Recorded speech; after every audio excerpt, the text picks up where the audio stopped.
This is Will Nunziata, New York City-based director and creator of theater, television, and film. And today I am thrilled to be speaking with the acclaimed recording artist and performer, signed Rosie. But before we get to Hi. our interview, hello. Before we get to our interview, here is a sneak peek at Rosie's incredible talent with the music video of her song, Sober.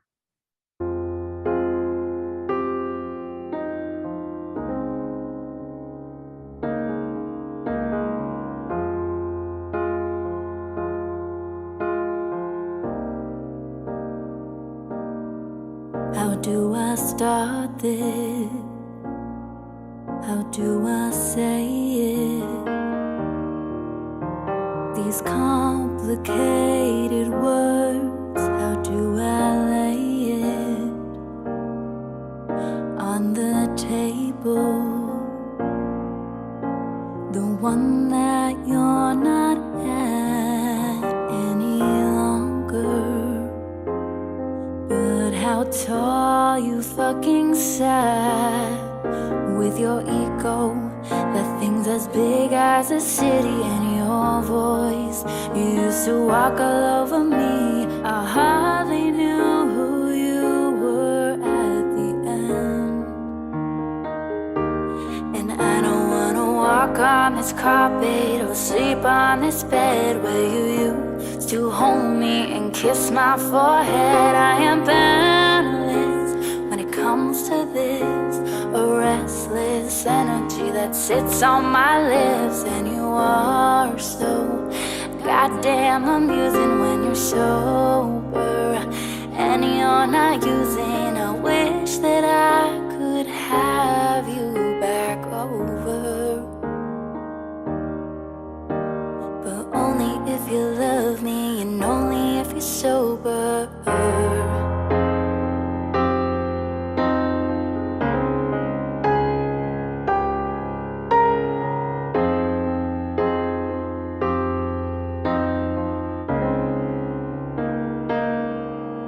And I feel stupid for thinking I could change you, for not knowing this would come to what it came to. The plans we made, the house we built is forever a burden, forever a tilt to my life now. Baby, thought we'd make it and build all the dreams we talked about. You said it and you promised.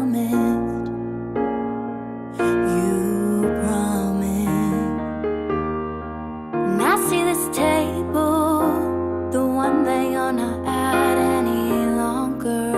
But how tall you fucking sat with your ego, that thing's as big as the city, and your voice. Well, hello, Rosie. How are you? I'm doing so well. How are you? Rosie, doing so much better now that we are finally talking. And I listen, know. your music video and your song Sober is so moving. I want to know, when did you write it? Why did you write it? And then also your choice to create such a moving yet movie-like, elegant music video. All the questions up front. Yeah, I'm ready. So I wrote this song back in 2020. It was at the end of an obviously very emotional year. I have somebody very close to me that has a drinking problem, and it has made a huge impact on my life. And it's so sad seeing somebody that you love so much in that position. But at the end of the day, if somebody doesn't want help, you can't do anything about that. It's like you can love them and love them so much. And at the end of the day, I will love this person forever and ever. But at the end of the day, you have to worry about yourself and just hope the best for them. So again, at the end of a very emotional 2020, I wrote this, and I knew that it was a very important song to write, not only for myself, but for a lot of people out there, because I know that a lot of people go through the same thing. Their loved ones deal with substance abuse, all things like that that can really damper a relationship, no matter if it's like a love relationship, family relationship, anything like that. So I knew that this needed to be put out. And as I was recording, it was very emotional for me to record, just being in the studio, knowing how personal it is to me. I had to take a lot of breaks, and my engineer, Ryan Ansel, was very patient with me. And I really appreciate that. Him and I have such a good relationship, and I know that I can just be myself in the studio and really just get what I want out of every session. So I think that's why the emotion comes through so much in that song, is because it's very extremely real to me, and I hope it reaches other people as well and they feel the same way. As far as the music video, I feel so lucky. I have a film team behind me. I'm also in film. I'm a production coordinator. And so I have this whole team that has my back, believes in me, and I am so, so grateful for them. And I knew this had to be put out, and I knew that I wanted it to be a strong message, but I didn't want it to be clouded by a bunch of elements, a bunch of different locations. I was like, you know what? I was like, this calls for single spotlight, me in the middle, just singing this song. And I think it really came through in the correct way. And I'm so, so proud of it.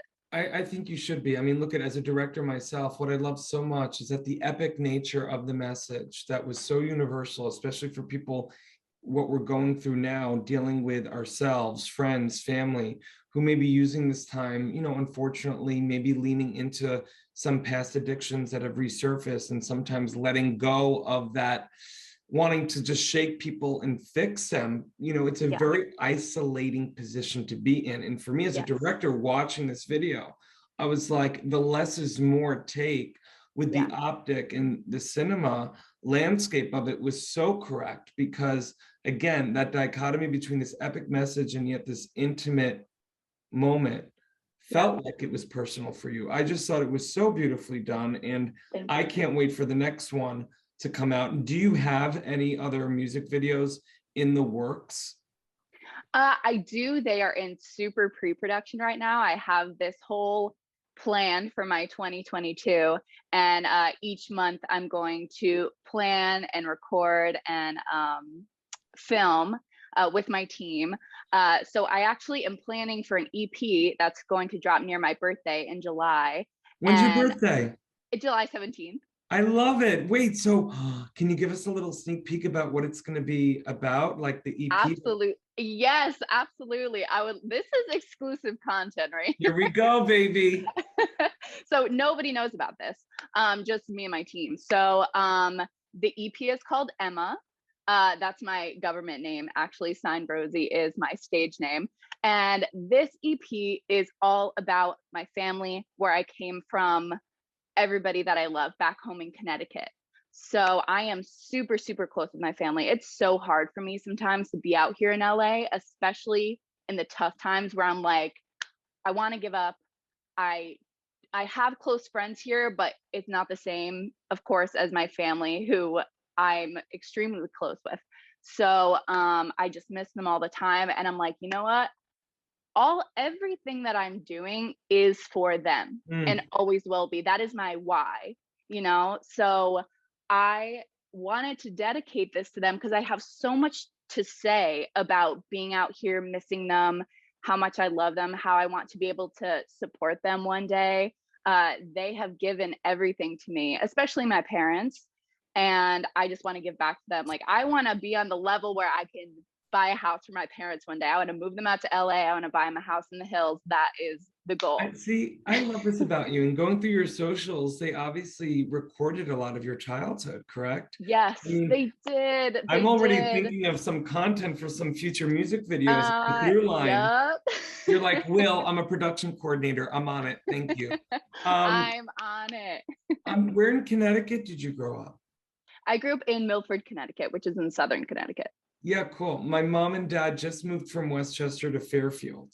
And my God. My sister lives in Trumbull. No way. What a small world. I have family that lives in Trumbull and in Fairfield. That is so crazy. I was born in Norwalk, like all southern Connecticut right there. That's crazy. I love small worlds. That's awesome. Small world indeed. And listen, I could speak with you forever. I want to let the audience know for more on the amazing Signed Rosie. You can read more about her right below this video. I'm so excited you're joining this new platform. As I told you, I'm a full-time director here in Manhattan, but why I'm putting my little name and face to this app, and I have been now for over a year, interviewing over 1,000 artists all over the world, is that it is truly already connecting artists from all over the world. And I think someone like you, Rosie, and your capacity to dig deep into the vulnerable, to reveal scary yet truthful emotions that are universal. And I'm just so curious for you as an artist, the idea of potentially collaborating with other artists around the world. What is that like for you? What would that be like for you? That would be a personal dream of mine. The reason that I started music was not only because I enjoyed it, but because I love collaborating with other people. There's nothing that makes me happier than being in a space with other creative people that are so passionate about what they do. Well, listen, I mean, I cannot wait to witness rather your star to continue to rise, because you have so many talents and tools in your tool belt that you bring to the table as an artist, that you have the capacity to obviously be the vessel, but also you have this 360 viewpoint of how things should be shot or look or feel. So I just am so excited for everything that you have going on. I cannot wait for this EP to come out in July. I'm so thrilled you're joining this amazing new app. And selfishly, I'm so happy that we're connected now. I know, me too. Thank you so much. This has been so wonderful. Thank you.